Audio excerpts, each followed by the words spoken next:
I welcome everybody. It's the Tuesday edition of Talkback. I'm Peter Christian. Good morning, Mr. John King. Good morning, Peter. And man, if you go to the Facebook page and check out this morning's photo, you might get a little chill running down your spine because two of the greatest voices in Missoula radio are together. Also, two of the oldest voices. All right, so it's like listening to the ancients of days. I was waiting for that. The voices of Has wisdom. no one taught him to respect his elders? Would you give me something? I'm drooling. Okay. Okay. Give me that. Give me that napkin. Put it down, please. Where's my Depends. Anyway, all right, but we have a good friend with us. Alan Kay is with us, and you are you're happily retired now, but you're still busy. Oh yeah, I'm involved with the Special Olympics Summer Games, Right. the games management team, which is about 40 or 50 volunteers who started working on the games, planning for them midsummer last year, and now we're on the downhill run, the final stretch here. This is the really cool part. It has been a decade since Missoula has hosted the Special Olympics Summer Games. That's right, and we're welcoming approximately 1,200 athletes, about 500 coaches and their families. Just about every hotel and motel room in Missoula is booked for the 19th through the 22nd. That's when all of the athletes will arrive in town. That's in May. Of course. Right. All right. So, just in case you're wondering, ladies and gentlemen, you may not know this, but I have been absolutely honored and thrilled and really deeply touched to be asked to be the MC, the Master of Ceremonies, of the opening ceremony. So you're gonna wonder. You're just gonna wonder at how much fun you're going to have, and how appreciative the athletes are, and their families and everything. I mean, we would like to fill Adams Event Center for that event, which is coming up on the 19th. On the evening of the 19th. Also, we would like to get volunteers lined up. A lot of civic groups in town have said, sure, we'd like to help in any way we can. A lot of business organizations in town have signed up to help us in any way they can. But we're still looking for approximately 1,500 volunteers is what we'd like to we'd like to accumulate for handling all of this. And it can be anything as simple as making sure that there's water at all of the competitive events, making sack lunches or transporting sack lunches, providing directions for athletes and their families on how to get around town. It can be as simple as that. You can volunteer for all 3 days of the event, or you can volunteer for just 4 hours if you want to. And that's easy enough to do because we have a web page, excuse me, somt.org/volunteer. You can go to that webpage, look at all of the opportunities that are there, and make your choice and sign up for it. Or you can call 406-523-4343 and talk to our Human Resources Coordinator and take care of it that way. Cool. All right. Now, why did you get involved with this? Now, because I know that you and Craig were the you did the Special Olympics deal up at Lost Trail for many, many years, right? Oh, yeah. In fact, the last time the Summer Games were in Missoula, we emceed the Summer Games, the athletic events, and the closing ceremony, which is over at Dornblaser Field. Right. And that's about the way we got involved with it. A little history. Craig's mother was a special education teacher back in the Twin Cities. So that's how he got involved, and he got me involved in it. And to tell you the truth, it has been one of the most rewarding things I've ever done. It really is something special. Yeah. So I'd like to appeal to everybody in Missoula and in the listening area to get involved in this. This is a very rewarding thing, and our theme for this year, if you will, is engage, empower, and enrich, and that's what will happen. It says right there in your shirt. Yeah, it's a little hard. You just can't read it upside down. It's mitnicht, it's not nicht. Yeah, but really would like to see everybody volunteer. Yeah. And also you can like us on Facebook, too. Now, let me ask you this. Is there a deadline upon which you'd like to have as many people by a certain date? Not really. Okay. You know, last day, if you come in and say, how can I help? We'll find something for you to do, I can guarantee you. Yeah. But of course, if you sign up earlier, it's easier for planning purposes and coordination, all that stuff. So you're really being a better helper if you plan on helping by telling them you're going to help now. Right? Oh, and I should point out, you get a free T-shirt, I was going to say, you always get a cool shirt. That you can read upside down if you're really skilled.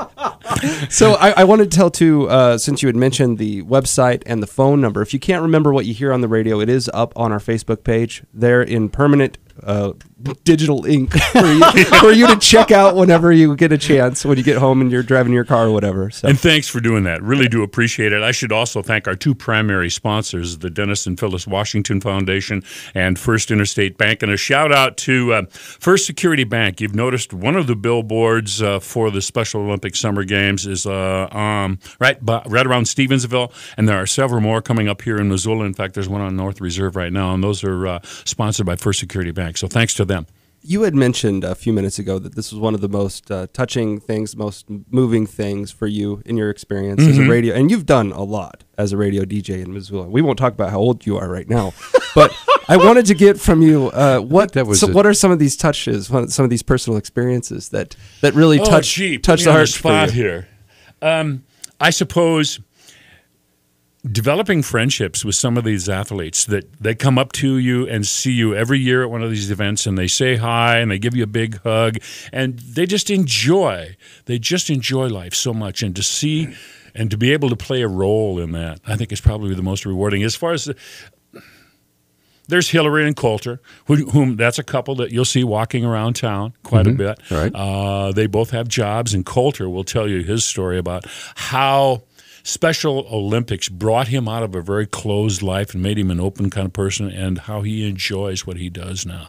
And those are probably the most moving things. Just watching athletes do something, take on an event, and then at the end be just overjoyed. Yeah, it doesn't make any difference whether they win first, second, or third. They just competed, and they have so much fun at it. Just watching them cross the finish line is inspiring. So.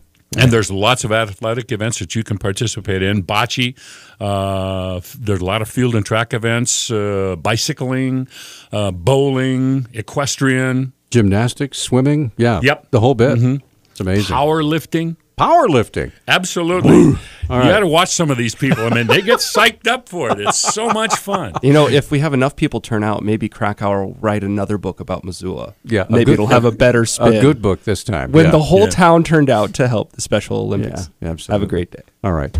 Hey, thanks, Al. Thank you very much. Appreciate it. Give us that phone number and website one more time. 406-523-4343. The website is somt.org/volunteer. And like I said, we're also on Facebook. Yeah. Now, I've been told that Talkback averages between 20 and 25,000 listeners every day.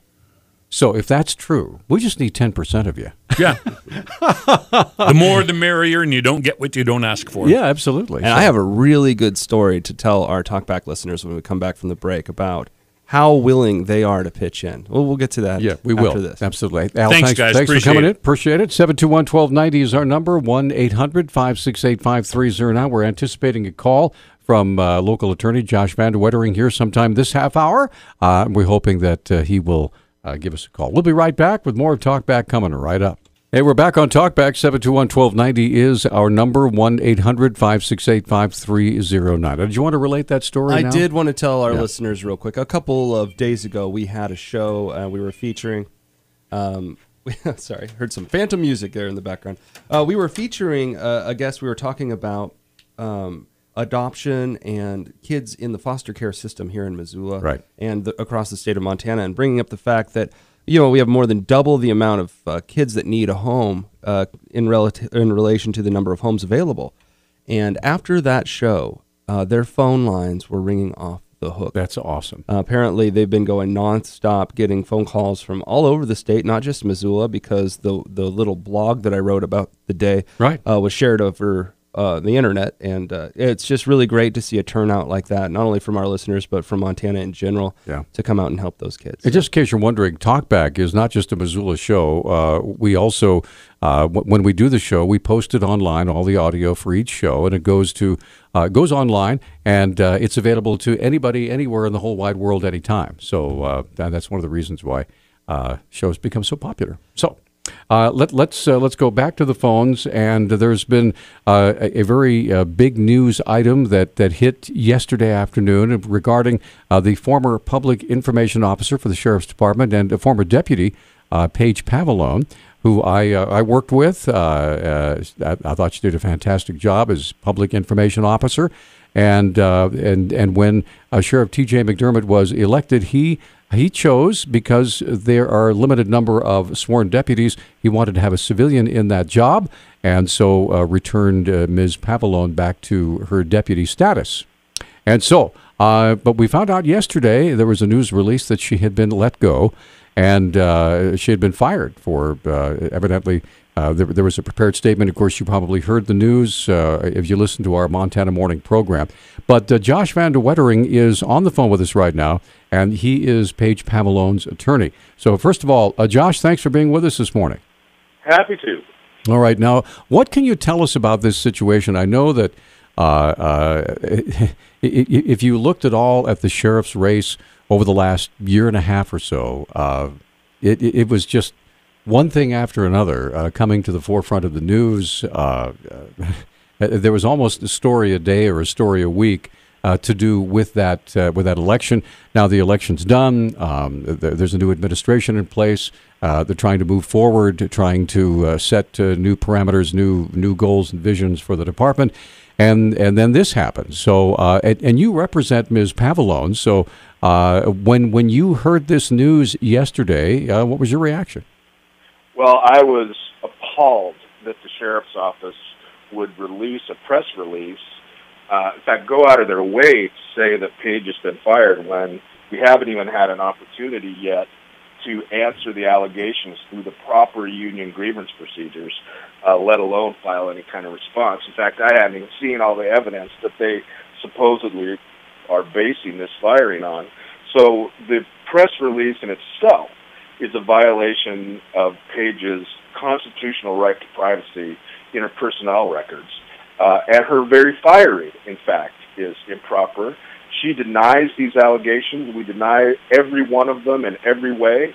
They are trumped up political vendetta designed to punish Paige for her support of Josh Clark. And we're prepared to prove that in a court of law. I haven't had a chance to file yet because, as I say, really the process is ongoing, and the Sheriff's Department has not allowed Paige to really defend herself properly. But we will be in court, and we will prove that these allegations are false. What is the best evidence that you have in your handbook here for defending Paige and pointing out that it's a politically motivated firing? You know, and John, I can't get into all the details, partly because it's too complex, and partly because I don't want to stoop to the sheriff's level and try this case in the media. That's not the proper way to do it. The proper way to do it is to make an allegation, notify the opposing party that you're making an allegation, give them a real opportunity to respond. So I'm not going to do what the sheriff has done and try this in the media. But I'll try and say what I can. But essentially, our proof is that they don't have any proof. You know, if you're going to fire somebody, you have to have a good reason. And the Sheriff's Department doesn't have any good reason. Paige is highly educated. She's been highly decorated. She hasn't had any kind of disciplinary problem in the Sheriff's office whatsoever until literally the day T.J. McDermott, well, I guess even before when he removed her from the PIO position. But you know, ever since then, they've made allegations against her, they being the sheriff and the undersheriff, that are utterly unsupported and utterly false. So that's really all I can say. Now, in all fairness, obviously you are her attorney, and we would expect you to be a strong advocate for her position and what's going on with her. However, there are two sides to every story, and so hopefully at some point we'll be able to get the sheriff on or someone who will be able to speak to their side of the story. The lines are open. I mean, if they want to do that, they're certainly welcome to do so. We also, of course, have filed our story on our website at newstalkkgvo.com. You can listen to it and read it there. And hopefully what we're trying to do as journalists is present two sides to the story and let people sort out the facts for themselves. You bet. And that's why, Peter, I'm eager to get this thing into a public court of law where we can file the full story in proper documents, and they can file their full response in proper documents, and the public can know what's going on in the sheriff's office. But I'll say this, the public doesn't really know what's going on in the sheriff's office. When the sheriff's office cherry picks a few facts and chooses to, without any warning to us, to put this out in their limited version out in public. Now, let me ask you this. When you talk about going to a court of law, are you talking about a jury trial, or would this be a civil case with a judge, or how would that work? This would be a civil case, probably with a jury. With a jury, okay. So a jury would have to decide. All right. And I know that in the last couple of years, our present sheriff was part of an action against the former sheriff in which they won a significant settlement from the Human Rights Commission. So Right. All right. Yeah, I wanted to read a little bit of the employee termination that was sent out, the press release that the press got before they. Why don't you hang on to that for a wrote second? it out for everybody We need to take a quick commercial break. Josh, can you hang with us for a minute? You bet. Okay, we'll be right back. 721-1290 is our number. We're coming right back after this. Hey, we're back on Talkback. 721-1290 is our number, and Josh Van de Wettering joining us on the telephone this morning, talking about the case that is going to be ongoing here. I imagine, I'm not sure, is there a date yet that you've had a chance to talk about with your client yet? No, as a matter of fact, my client was fired only a week ago, yesterday, and then literally a week ago today, her father died. Oh, okay. So she's had to return home to, of course, handle those affairs and to be with her family. So I haven't had a chance to discuss exactly where we're going and what the lawsuit's going to look like. Okay. And, of course, this little press release doesn't help. Right. So you were mentioning that the press release, there were some violations in it. I wanted to read a paragraph or so out of it so the public can get what we're talking about, okay? This is from the press release that was sent out to Peter and I yesterday. Quote, Deputy Pavalone was terminated on April 13th, 2015 for conduct disclosed and statements made during an internal investigation into the February 2015 arrest of a co-worker. The sheriff and county attorney's offices have determined her ability to serve as a witness in the criminal justice system has been compromised by her actions, and the county attorney has placed Deputy Pavalone's name on a, quote, Brady list, end quote. A Brady list means there is evidence affecting the credibility of law enforcement officer as a witness because they knowingly lied in an official capacity. So my question to you about this press release, Mr. Van de Wettering, is if it's the sheriff's office and the political infighting that we all know has been there in the past and might still be there now, if that's the issue, is the county attorney's office also involved because apparently they're the ones that put her on the Brady list? I think that's very possible, and I think a lawsuit against the sheriff's office may well include, probably will include, some allegations against the county attorney's office for that very reason. You know, the fact is Paige did not lie during that investigation. They interpret it that way, but they're false. We can demonstrate that, and by not only putting her on this so-called Brady list, and I will add I've never heard in my career of a prosecutor's office. I had not heard of that either. Brady list. Yeah. But I've heard of the Brady law, which is a gun law. But yeah. They've defamed Paige, and the county attorney is part of that. Can you tell us? We're lost a little bit in the vagaries. I think a lot of people are. This arrest that they're referring to back in February. Can you give us more about? I can't tell you, John, and I'm sorry about that because there's privacy issues with the other party. This other person has rights too. Yeah. You know, it's just another example of how outrageous it is for the sheriff's office to put this out there with a few tantalizing pieces, but nobody else is in a position to tell the whole story. And Josh, that's why I want to get to court. When I file a complaint, I can lay the whole story out. Yeah, Josh, we're out of time for this segment. I appreciate you being on, and we hope that as things go on, that we'll be able to get both sides out and let folks make up their own minds. I hope so too. That's the plan, and I appreciate the opportunity. Peter. Thank you, sir. Appreciate it. And again, the sheriff or any of the representatives from the sheriff's department or the county attorney's office, welcome on the show to state their case as well. So that's right. Open phones. Yes. If that doesn't happen, we'll be right back. All right, here we are. It's open phones, ladies and gentlemen, and children of all ages. All right, sorry about that. Oh, that's great. Circus Peter. Yes, Circus Peter. Ringmaster Christian. Oh, welcome. Can you imagine what it was like for Lorna to date this guy? How did you propose, by the way? Would you like to know? I would like to know how you proposed. Yeah, seriously. Okay, let me tell you what I did. A long time ago, I used to play guitar and sing. Okay. I did. I was the worship leader for my church, and so I had a really nice Martin Shenandoah guitar. And when we met, I got to know her. Who would not love Lorna? She's, the most amazing human being on the planet. Anyway, so I decided I was going to ask her to marry me. So I went out and hocked everything and got a really cheap ring, everything I had at the time. And I took her up a Lolo Creek, and we had this beautiful little spot picked out, a little picnic spot. And I sang her a song there, an old Don McLean song. And I said, I need to change one of the strings. Could you reach into the little, there's a little door in my guitar case where they kept my strings. So could you reach in there and grab me a string? And reached in, and there's the ring. So was it American Pie or Starry Night or what? It was And I Love You So. Oh, okay. See, there you go.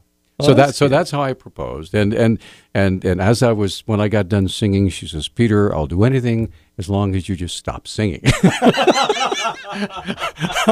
Sorry, Lorna. Apparently he didn't hold up his end of the bargain. So anyway, that's how I proposed to myself. It's your turn. Oh, wow. Guy. Okay. So I was kind of a weird kid if you hadn't caught on already. And surprise. I wasn't going to date anybody. I didn't want to date anybody. My goal was to devote myself to being the best that I could be, and I thought I could do that without any women in my life tying me down, right? Good luck with that. That all changed when I held Ruth's hand on a Greyhound bus. Oh, boy. And I got Twitter pated really fast. In fact, I called my mom after we held hands, literally just held, no making out, nothing like that, just touching hands on the bus, right? Right. I called my mom and said, I think I'm going to marry her. Wow. And anyway, that proved to be true. I waited like 2 months to kiss because I didn't want to get my mind all messed up, even though it clearly was already. And anyway, I planned so much for this first kiss. We went out to this little lake in Bremerton, Washington, and we had a first kiss there. And I was like, well, we kissed. I got to go and talk to your dad because I think it's important that I go and ask him if I can date you. Well, I went and asked this guy, and we were far away from marriage, really, at this point. We were about 3 years away from, any of that stuff. Sure. We had just been dating, for a month or two. And so I go and I talk to her dad, who's this Navy guy, big, tall guy. Like, he could eat me, and it would not even be full. And use you as a toothpick. Right. And so, anyway, I go in there, and I'm all stuttering and quivering and shaking, and he's like, spit it out.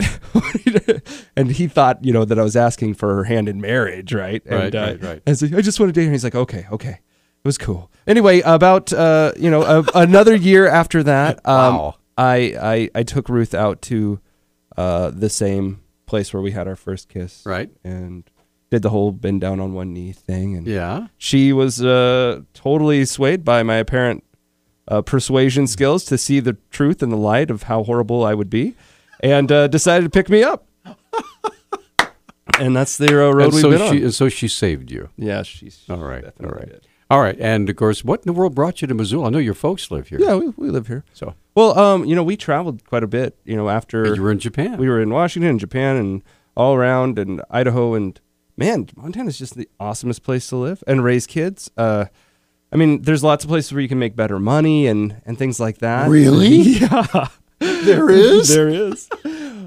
But, as far as being able to get out and feel free, actually this whole free-range kid thing, have you heard about these people that got in trouble? No, I'm sorry. Okay, so there's this couple, and they have this parenting style called free range, where they let their kids kind of run around and take care of themselves. Their kids are like 10 and 6, and they let the kids kind of go to the park together, walk on their own outside. And this might sound crazy to everybody, and I don't want agents to show up at my parents' house because their kids are older and gone now. But that was basically the way I grew up. When I was a kid, it was out the door. We were playing in the irrigation ditch. We were rooting through hobo houses down by the railroad tracks out on Easy Street back, in the East Missoula area. And if my parents knew the kind of stuff we were getting into, maybe they would have. Of course, we didn't tell them. Of course not. Yeah. But I grew up with that kind of adventure and that search and excitement. Let's go do stuff. Anyway, I actually have a clip on that free range kid thing if you want to hear it, so you know the story. Oh. It's in the queue here. What a quink you did. And I'm curious to hear from the audience out there too. If you have, maybe we'll do it after the break here because we've got less than a minute, right? This is a 2-minute clip, so let's go into the break a minute early. When we come back, we'll hear about free-range kids from Fox 5 News. And before that, I have something to give away.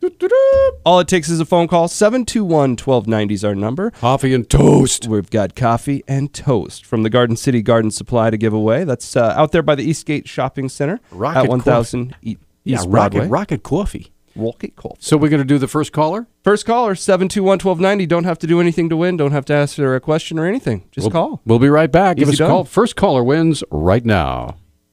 Da da da da da da da da. A little bumper music back in there. So Lorna, I told you he's still singing. You did nothing for the sake of humanity. I know. Congratulations to Mike. He won our Rocket Coffee and Toast. That's right. So there you go. We do that every morning. So be prepared to call in and win. Hey, that rhymes. And also, if you remembered our number for that, you can remember it to call in anytime during open phones. Yes. That number is 721-1290. But first, got to catch Peter up on the news. This free range. Now, you haven't been a parent direct like with kids. You've been an adult parent with adult kids, right? Yes. For younger parents, this is kind of a big deal because these kids ended up getting scooped up by the police and not taken home, but taken to a center for kids. Ooh, wow. And so, it's kind of a big deal. Go ahead and play the cut. This is the Fox News reporting, Fox 5, their local Fox station.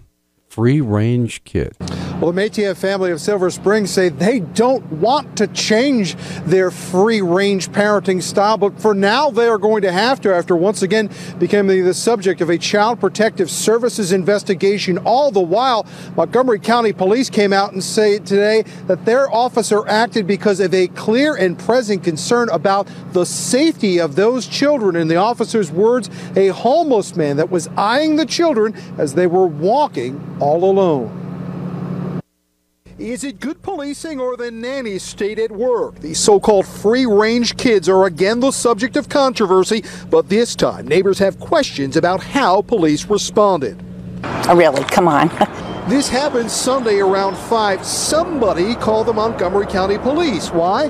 Well, because 2 kids were in a Silver Spring park by themselves. Those kids, 10-year-old Raph and his 6-year-old sister Devora, are so-called free-range kids, raised by their parents to be independent. And despite being blocks away from home and IDing themselves, Raph and Devora were put into a police car.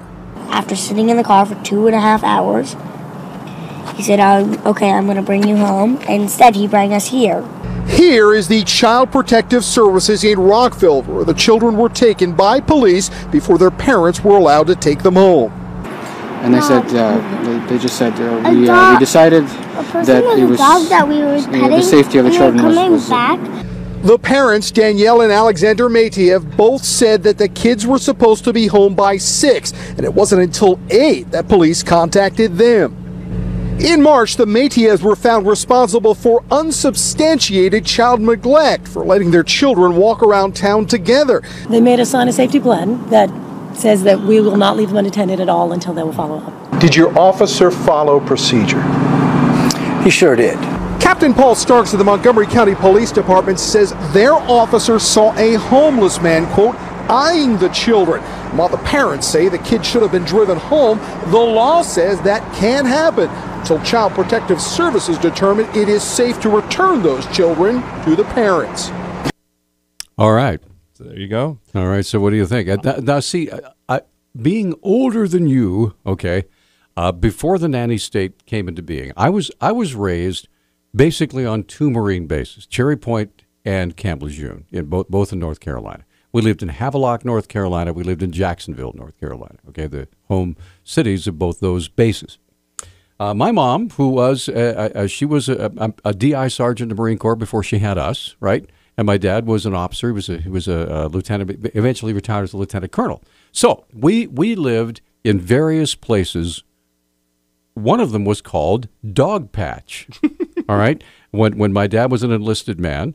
We lived in what was basically a 50-foot long Quonset hut that was cut in half and had a big, thick curtain between the 2 sides so that each family could live on either side.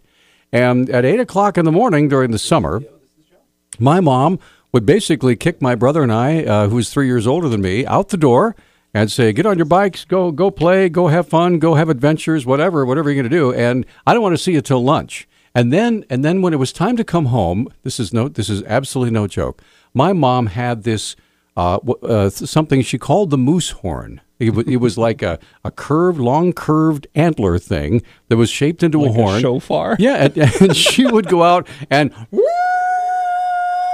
that thing could be heard for miles, right? And every other mom, of course, knew all the kids and knew exactly where they were. There was somebody looking all the time at what we were doing. Right. We thought we were being this adventurous, but we had, believe me, chaperones all the time.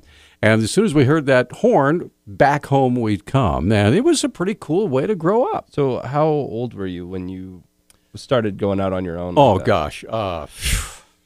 7, 6, 7. See, that's what I was thinking. I remember back 7 years old and running around chasing butterflies or raiding hobo houses. And here's the neat part. When we lived in Camp Lejeune, we had a real live actual swamp that was like 50 yards away from our back door. Wow. And my brother and I were always in the swamp. And there were snakes, bugs, and frogs, and they were spraying DDT all the time to try to kill all the mosquitoes. And I think I'm okay. So did you ever watch Swiss Family Robinson, like the old one, and the amazing tree house that's so cool? Right. Okay, well, I had that tree house. Wow. And it was not really that great, but it was about as good as you get when you're 7. And there was this hollowed out log. We had to crawl through this hollowed out log through a bunch of really prickly bushes, so you wouldn't want to walk through them. Right. Crawl through this hollowed out log. You go to this area. There's this bed. There's another bed up in the tree. Right. And there's all this stuff. Well, all this stuff was left by people that would hop off the trains. The hobos, right? Yeah, and they were living down there when we weren't there. I mean, praise God, nothing ever happened to us. Yes, that's because some of these people are kind of creepy, right? But that's what we did. So let's get Mike on the line. Should our parents have been thrown into jail? Mike, good morning. Well, if your parents were thrown in jail for mine would have never got out of jail, believe me. Okay. Well, because here's the case. This is 1947, so I'm going back a few years. But what did a 10-year-old and a 14-year-old do when they got the chores done, the hay's put up on the farm, and you got a week or so to kill before you go to school? There's really not much to do other than milk the dadgum cows, and my mother did that. So you get on your bicycles and you ride from Brainerd, Minnesota, where we lived, to Duluth, Minnesota, to look at a zoo that because we'd never been to a zoo. They had one in Duluth, so we got on our bikes and went to Duluth. So anyway, to make it kind of short here, but we get to Duluth about 3 o'clock in the morning, and we're in there going, we're eating high off the hog because we're actually eating bacon and eggs in a real restaurant. And my brother hits me in the ribs and says, let's get out of here right now. I said, what's the matter? We ain't doing nothing wrong. He said, no, that guy's calling the cops. And sure enough, we beat the cops out there because he said, we'd never get home. Them cops ever find us 125 miles from home. Okay, Mike. So anyway, it's pathetic how far this country has gone in losing the freedoms we hold dear to us, and apparently we don't hold them dear. And not only that, after we got back, we jumped on our bicycles and rode from 15 miles from our house to the town of Brainerd and helped set up a tent for a variety show, and we got free tickets for the whole family. And that's how it was, and that's how it should be to this day. This is nonsense. All right. Kids can't run around and do what they do. So did you mean to tell me that you didn't have your mom driving you to soccer and then driving you to swimming and then driving you to, No, not really. Polo and or No. If you wanted to go somewhere, you got there either on your 2 feet or your bike, and if you didn't have a bike, you walked. All right, Mike. Thanks, man. Yeah, appreciate it. 721-1290. I'm looking back in the old days. I mean, that's when I lived in the Helena Valley as a preteen and as a teenager. I had a Stingray bike. My brother and I both had Stingray bikes, and we lived about 4.5 miles out into the Helena Valley. And we would think nothing of jumping on our bikes, riding up North Montana Avenue on the shoulder of the road, go all the way into town, down to the Parrot, whatever, meeting my friends and doing stuff. And he would do his thing. We'd end up together heading home. And it was absolutely no big deal to be gone all day long And my mom was like, so what'd you do? Nothing. Anyway, we're up against a break. 721-1290. Greg and Tom, we'll get you guys on here in just a moment. If there's some shocked moms out there, maybe you want to call us and let us know what you think. It's amazing that John and I are both still here. We'll be right back. Talk back, 721-1290, 1-800-568-5309. Kind of harkening back to the old days. Well, for me anyway.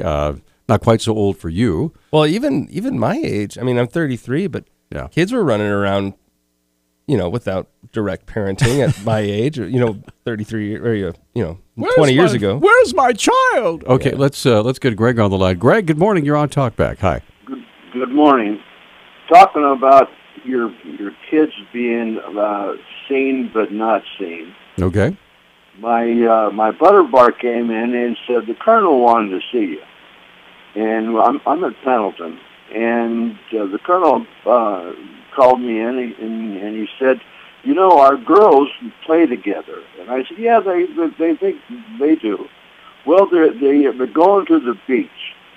So down to the ops beach, there was it was kind of rugged down there, and so the girls were down there. And he told me, he said, get a hold of two young guys and a Hummer, and have those two guys go down there and sit and watch these girls down there, because there's no lifeguards down there. And so here up on the bluff is this Hummer with these two big buff Marines sitting there, and the girls are playing in the surf. And that afternoon, my daughter gets home, and she says, Dad, there was two Marines in this Hummer, and they watched us all day long and followed us throughout the camp. And I said, well, they were just watching. Yeah. Parents on commission. How old were the girls at this time? Oh, I don't know, 14, 15 years old. Yeah. Well, they were being good lifeguards.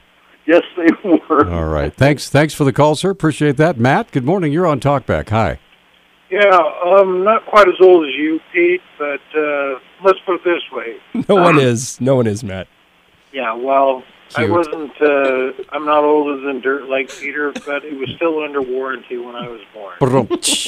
So, when I grew up out in the Bonner, West Riverside area. And what a fun place to grow up. There's all sorts of places to explore out there. First of all, my mother, it was like the mother's mafia out there. You couldn't say poo-poo without your mother knowing about it before you got home from the bus. Absolutely. Yeah, they definitely had the phone tree going. They had nothing on them. Yeah. I mean, it was, you had to behave yourself because it spread faster than wildfire. And just wait till your father gets home. It's like, okay, I'm dead. Yeah. But I mean, we spent, when I was a younger kid, we used to race our bikes down through the woods. We could have crashed and killed ourselves or run into somebody down there. And then, of course, by the time we were about 10 or 12 years old, most of us had our own guns, and we spent a good deal of our time tramping around in those woods with our 22s. And as teenagers, we went on hikes with no particular destination up into the Belmont area for, a week at a time.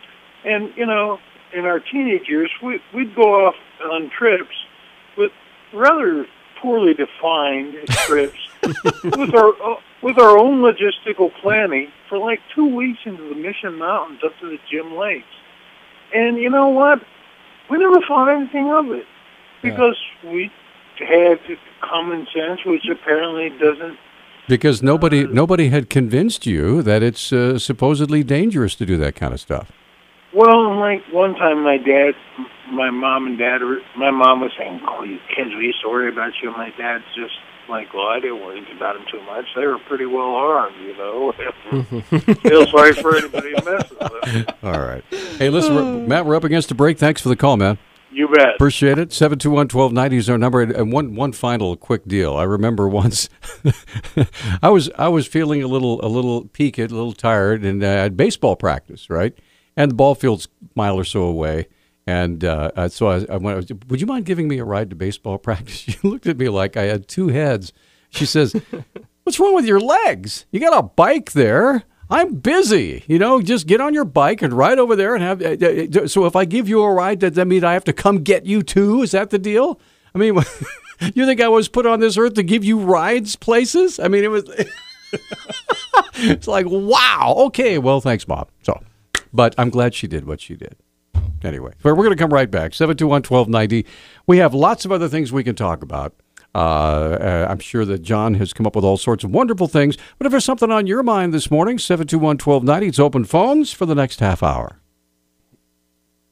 All right, 721-1290, 1-800-568-5309. John King over there. I'm Peter Christian. It's open phones. But we, every now and then, we like to throw a little politicking in there. Yeah. And I understand, even though the Democratic and Republican primaries are still, a year away? At least a year away. Some are already discussing the fact that, well, gee, if we just have one viable candidate, why should we have a debate? Right, and this is especially difficult for the Democrats this session because Hillary has like 60% popularity. Right. So it's pretty much a shoe-in. Anyway, we have this clip from Mr. Matthews. Chris Matthews, on the guy MSNBC. The guy who had the thrill up his leg. Right. And he's actually hitting it to him pretty hard. Are you going to put Hillary Clinton in debates against other Democrats or not? And he's asking some of the Democratic Party heads. Here's what it sounded like. Here we go. Here, joining me right now, the New Hampshire Democratic Party Chairman Raymond Buckley. Mr. Buckley, Mr. Chairman, thank you for joining us. This is hardball, so I've been pretty nice to the governor, so I'll be tough with you. Should there be, as a matter of principle, debates heading toward the Democratic primary next year, a year from now? Should there be, as a matter of principle, debates? Well, there have to be more than one candidate to be able to have a debate, and we don't know if there's going to be more than one candidate at this point. Jim, isn't Webb running? He hasn't contacted anyone in New Hampshire that I'm aware of. So you're gonna do this number on me the whole night, right? You're gonna basically say until we have candidate. But as a matter of principle, okay, I'll play your game, Mr. Chairman. You're my guest, so I'll play your game. If there are other candidates, Bernie Sanders or Martin O'Malley, the governor of Maryland, credible candidates, U.S. senators, members of the governors who are in office right now, if you have credible people of presidential rank or candidate rank, should there be, as a matter of principle, debates, including Secretary Clinton? Oh, I'm sure that the secretary would participate in debates if there were legitimate candidates running. Nobody knows New Hampshire better than Bill and Hillary Clinton, so they understand what it takes to win the New Hampshire primary, and they understand how to communicate and work with it. And they certainly respect the people of New Hampshire, and I would anticipate having a full campaign going on, whether she's opposed here or not. Well, are you supporting the idea of debates? I'm going to say this to you. Answer me. As party chair, do you want to see debates in the New Hampshire primary if there are multiple candidates? If they're legitimate candidates, sure. And I would be, I would assume that she would do that. I can't imagine if there are legitimate opponents. Why are you so hesitant, sir? Since there have always been debates in these elections. I grew up with them. There have always been debates. They're the best thing in television. You get a good debate in New Hampshire. Obama makes a stupid remark like she's likable enough, and it turns things around. And Reagan says, give me that mic. I paid for it. Don't you want the theater of it at least? Don't you personally want to have some activity in a debate in your primary? Are you so afraid of Hillary Clinton and her peeps that you won't just say, damn it, we need to have debates? This is the Democratic Party. We believe in debates. Say it, please. Well, we don't even know if the secretary has decided to run or not. So a little premature. Okay, let me ask you this. This is absurd. Anyway, can I go? Thank you. Anything else you want to tell us? Will there be any activities in the Democratic primary campaign up there in addition to debates, since there may not be debates? Sure. Senator Sanders was here this last weekend having house parties. Okay. Governor O'Malley's coming up in a couple of weeks doing a number of local fundraising events. Thank you. You walked into my trap. There are other candidates. There are other candidates. And therefore you think there should be debates. Wow. Anyway, thank you very much, Raymond Buckley. I know where you stand right now. Well, there you have it. That was certainly enlightening. You might hear both sides or not. Or Maybe not. If there's only one side to hear, then why have two sides? All right. Kirsten Pabst, our county attorney's on the phone right now. And Kirsten, everyone's been talking about the John Krakauer book, Rape in a College Town, Missoula, and I understand that there are some rather unflattering things said about Missoula and about the law enforcement system here in town. And I understand you wanted to address that tomorrow. I do, Peter. Thank you. This is Kirsten Pabst. I wanted to let everyone know that tomorrow at noon, I will be giving a public address. And we're really looking forward to finally having the opportunity to, one, respond to one author's criticisms, and two, and really more importantly, to highlight all of the important work that we've been doing and will continue to do in the area of sexual assault prosecution. So I really look forward to speaking tomorrow at noon. It's up in the big courtroom in the courthouse, courtroom 3, and would hope that everyone has the opportunity either to listen or to be there in person and show their support. Now, will you be taking questions from the public and from the press during that, or after that's over? At this point in time, the plan is to give a statement. Okay, just a statement. Gotcha. Is it something that you'll email out in a press release as well? Yes. But I wanted to talk to you guys first. Great. Well, thank you so much for getting to our audience. That's awesome. It's nice to hear. Have you had a chance to read through the Krakauer book? I don't want to talk about it right now. We're going to address that tomorrow. Okay. We will stop there then. All right, Kirsten, it's always a pleasure, and thank you for choosing Talkback for your forum to make that announcement. We appreciate it. Thank you, Peter. All right. Take care. To you soon. We'll see you tomorrow at noon. Thank you, ma'am. All right, we're up against a break, 721-1290. Tyler's waiting to visit with us, and we're going to come right back here in just a moment. Stay with us. Hey, we're back on Talkback, 721-1290. Thanks so much for joining us. And again, thanks to Kirsten Pabst for letting us know that tomorrow at noon there will be a special, I guess, an announcement. You've been following this at all? Have you been reading any of the reviews of Krakauer's book? This is interesting. It was pointed out to me that by Kevin McCrae, in fact, who was the Deputy Commissioner of Higher Education. Yeah. I visited with him yesterday. And he is going to visit with me about this on Friday. We're going to do a complete interview about his reaction, because obviously college is what they deal with at the commissioner's office. Now, the book comes out today. It is out right now, and I'm sure people are driving around while reading the book. All 7 people in Missoula that buy books, I hear, have bought this book. Well, whatever. But you can get it on your Nook. You can get it on your Crook. Your whatever the Kindle. You can, electronic books or e-books. You can get it on your phone probably if you want to. Anyway, he pointed out to me that one reviewer asked Mr. Krakauer if there is one college town in America that is doing really, really good things in the area of sexual assaults. And he said, ironically enough, it's Missoula, Montana. Yeah, so the position that I've read a couple book reviews, but I haven't read the book yet. Right. Was that he thinks that what the Justice Department forced Missoula to do basically saved it from itself. That it was the Justice Department that made Missoula walk the right path on this issue. So okay, well, guess we'll see. Okay, let's get Tyler on the line. Tyler, good morning. You're on Talkback. Hi. Morning, guys. What's up? I had a question regarding a topic that Catherine brought up that we delved into a little bit. There's a new report out, a new news story out on the military troops, U.S. military troops training in civilian towns. There's a new video of them walking down the street in Virginia, which is where my parents live. And the video shows them walking armed while walking down the street in formation and, walking down the street past parks and such things. And I wanted they used to call that a parade. Yeah, I wanted to know, well, maybe that's the reason why we're not supposed to let kids, free range, is because our streets are so unsafe. We got to have our troops on our streets. Now, was this the fake city they built in Virginia, or is this a real city? No, this is a real city. It's in Statham. Anyhow. Okay. It's not the only report. And one of my big questions is, why is InfoWars the only one who's reporting on this? Like, every story I read, even the original one from Catherine, was from InfoWars. Well, the reason why InfoWars is reporting it is because they think it's part of a cabal to take over the American public, that they're going to go to war against the United States. Everyone else thinks it's training for American troops who might have to fight in an urban environment. You mean like America? No, I mean like if we ever have to have any kind of conflict with Syria or Iran. Well, Iran don't look like our streets.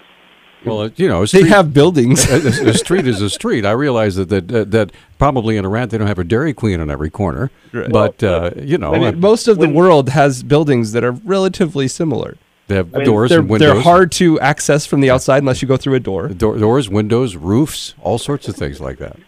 Well, when I was stationed in Point Mugu, California, they actually built a Iraqi city on the base, over on the beach, and that's where they did their training. Huh. And I know that on bases, because I lived on some, and you have knowledge in this, Peter, as far. Well, I was a little guy, so all bases have housing units and streets and schools and stores and wires. In the Marine bases where I lived, there was the MOQ, the Married Officers' Quarters, and the BOQ, the Bachelor Officers' Quarters. Mm-hmm.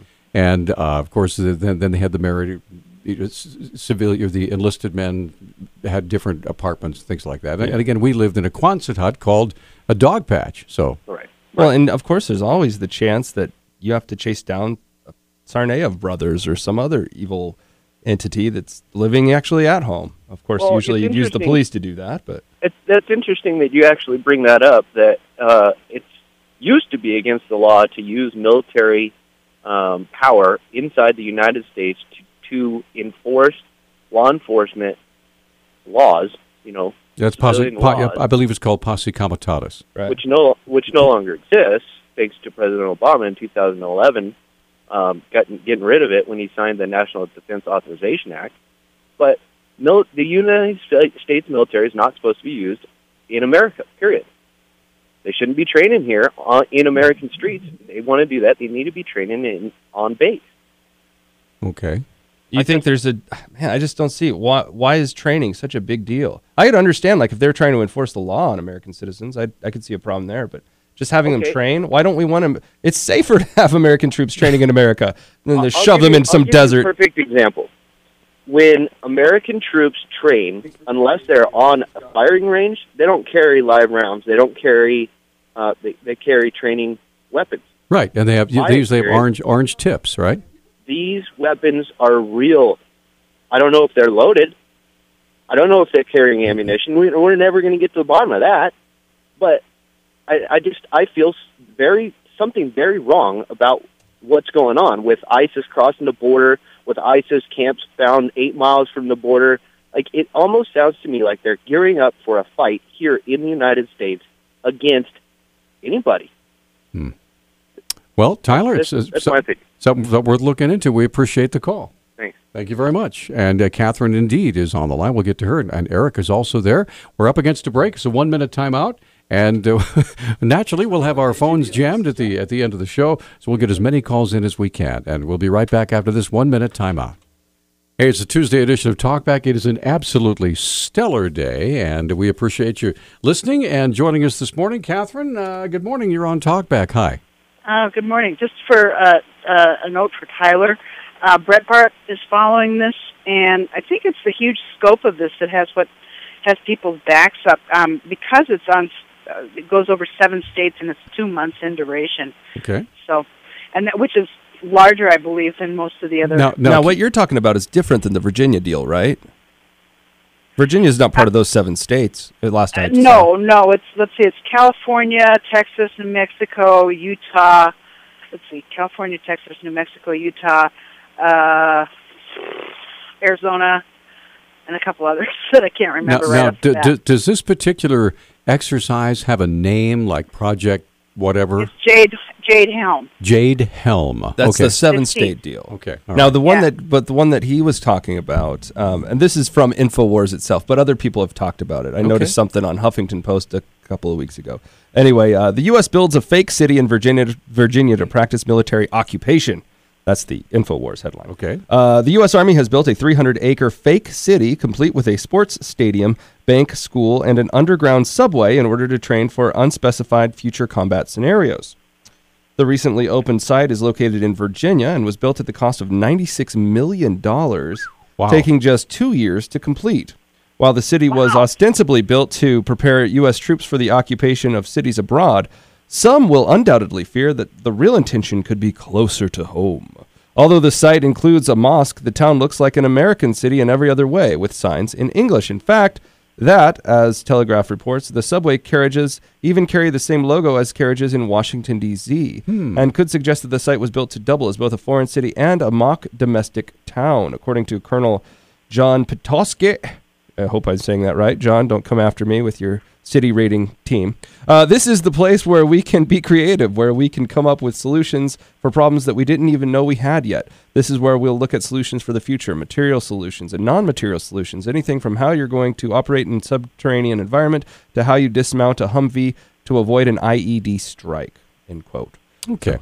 So it goes on. It's a fairly long article. Go ahead, Catherine. Yeah. I believe that a number of the larger countries have built facilities such as that, built fake towns to train. Soviet Union used to, and I think they still do. Okay. I think the FBI has some sort of a fake town also for training. Well, yeah, they do at Quantico. Yeah.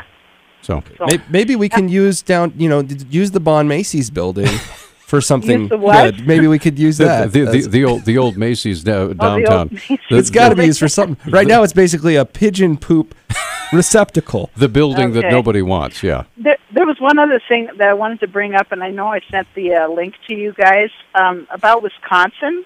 Did you get that one about the John Doe? Yes, about the John Doe arrests. Right, yeah, the John Doe raids, where you're allowed to break in and take people and not to even tell them what's going on, not inform them about why they're being arrested. Right, and this was mostly conservative outfits that were targeted by this particular judge. Oh, yeah, and one of them had sponsored some kind of union or anti-union deal, right? Well, yeah, because they were supporting Scott Walker and what he was trying to do. And they were also forbidden from opening their mouths and forbidden from getting a lawyer. No lawyer. You can't talk to the press. You can't even tell your families what's going on. How come your front door's busted in? Oh, I don't know. Just sort of happened. Right. Yeah. I read that and my jaw dropped because that's the Fourth Amendment, isn't it? Yeah.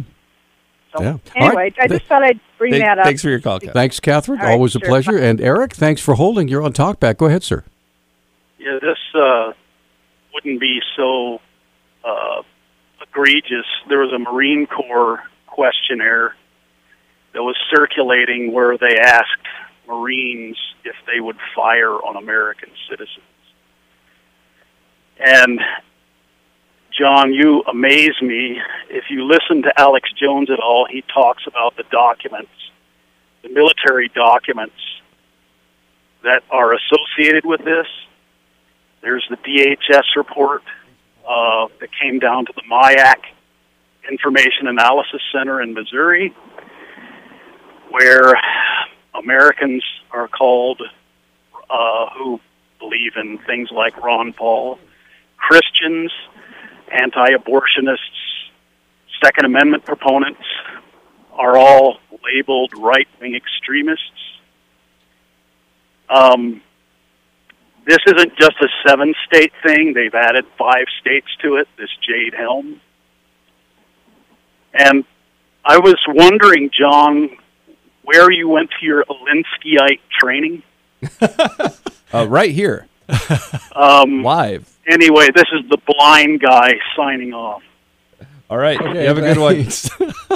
Well, I hope you're feeling better. All right. Candy, you're on Talkback. Go ahead. We have 2 minutes. Go. Yes. Okay. I feel that feigning ignorance of Jade Helm is inappropriate because it's been widely published other than Alex Jones. If you just take a cursory look at Facebook, you'll see many, many postings. You'll see... Not on my Facebook page. No, seriously, I've never seen a post about this on my Facebook page. Well, seriously. It's out there, and Peter's not a very frequent user of Facebook. You have to know about it. Yeah. And have you heard about the Walmarts shutting down in those areas where Jade Helm is. Florida was the one that I think that Catherine couldn't remember.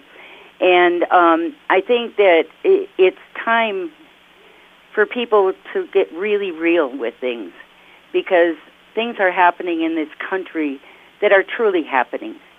And it's not the imagination of conspiracy theorists. These things can be tracked. I mentioned probably years ago about boys being put on Ritalin. 30 seconds. And they couldn't have guns. Well, I just found out that there was a military officer that had to get a waiver because he was on Ritalin until he was 8 to be able to carry a gun. Right, These things are real. We're out of time. Thank you so much. And Cassandra, I'm so sorry we didn't have time to get you on. I apologize. Yeah, she had a cool thing to say. Anyway. She said at Camp Lejeune there's a family that's in trouble for letting their kids run free. Really? Yes. Wow, how things have changed. Anyway, so what's coming up on tomorrow's fabulous radio program? We have Austin Knudsen, Speaker of the House for the Montana Legislature, will be here. All right. And again, thanks for all your calls this morning. We waxed rhapsodic about our pasts and proposing to our then girlfriends, now wives. Anyway, you guys have a great day. We'll see you tomorrow.